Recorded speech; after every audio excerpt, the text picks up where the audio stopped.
الله الرحمن الرحيم وبعدين يحرودوا وبعدين يحرودوا وبعدين يحرودوا أجي أبان السلام يا شارية سويسرلاند مانتا سنة كولدي أما سنة كي وكرما دودي رسمي لها أي مانتا سوي مادين أجي أبان السلام يا أبين فرنا وطهي إن وفدنا وكامل أيو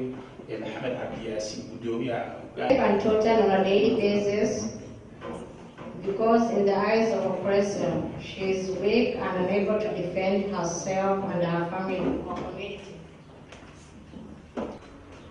marka ogaadaya xaaladeedu waxa weeyaan xaalad xasaasiya mar walba way ka sii daraysaa marka maxay heeday naftoodbayaashu xaalad adag ay mariyaan waxay ka tarayaan shacabkeena ka tarayaan haweenkeena kubsanayaan caruurteena dilayaan indheer garad bayna ogolayn aqoonyahan bayna ogolayn abwaan bayna ogolayn hooyooyinkii ciyaalka yaa waxay ula sameeyaan dhulkaasi maxay heeday qeyr caadi. We believe as the Ogaden Youth and Student Union that with the conjunction of the international media, which is locally banned by the illegitimate Ethiopian colonial regime in Ogadenia, the grave human rights violation in Ogadenia can be stopped and will be halted. كان يجري كان وين قفكم ما أنت كبت أقول دقائق وكان يبكي وكمان كرا ما كان بحن أنا ورا لهن قصك وين اللي ما دارين بس كفروا الصمير يا رب الناس إلهي رأي لكيه يكون هذا الجوع إلهي بطلتكم كحسابنا مركا الحمد لله الذي لم يجعلنا مثل الفراء وحبابنا يعني قد يكون متقارنا دقال كودا iyo xabadooda ay meesha xaq ah ku dhacayso ilaahay kuwa Soomaaliyeed iyo ku suqaatay iyo mutaqaana cadawgoodii intuu isugu diro iyo kooda kala diray islaamka iyo tawxiidka. بسم الله الرحمن الرحيم الحمد لله رب العالمين والصلاة والسلام على أشرف المرسلين سيدنا محمد وعلى آله وصحبه وسلم. آديات باندين سلام يا مرلبات dadka sharafta leh ee halkan isugu yimid waxaan ilaahay ka baryayaa inuu guusha ay dadkani doonayaan ilaahay inuu soo dejiyo waa sidii diirana uu sheegay uu gaari dhaqso gobonimadiisa dhaqso gaari insha Allah gobonimadiisa gaari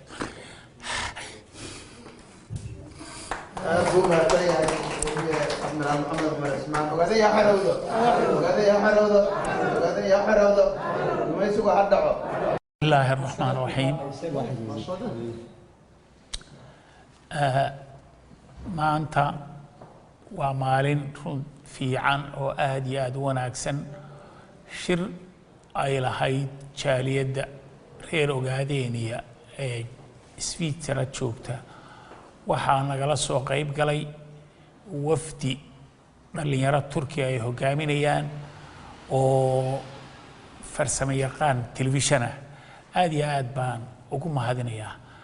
anigoo ah gudoomiyaha jabhadda wadaniga xoreynta Ogaadeniya hogaaminayana wafdi hogaanka jabhadda kamid ah waxaan dawladda Turkiga iyo adduunweynaha islaamka u gudbinayaa fariin aan ugu sheegayo. إخوة المسلمين السلام عليكم ورحمة الله وبركاته أوصيكم وإياي بتقوى الله أينما كنتم. halka waxaan idinku soo jeedinayaa salaanta islaamka assalaamu calaykum waraxmatullaahi wabarakaatu waxaan halkan ka salaamayaa dhammaan ummadda islaamka meelay joogaan waxaan ugu soo gudbinayaa inay ummadda islaamku u soo jeedsato dhibaatada haysata ummadda islaamka ah ee reer Ogaadeniya ee isticbaadka iyo dulliga lagu hayo ee ku hayo gumaysiga Itoobiya guud ahaan ummadda islaamka oo dhan baan u soo jeedinayaa وخاصة الحكومة التركية وشعبها لأن هناك شعب أصله من تركيا يعيش في أوغادية وهي في هرر وهناك روابط تاريخية بين شعب أوغادين وشعب تركي الحبيب المسلم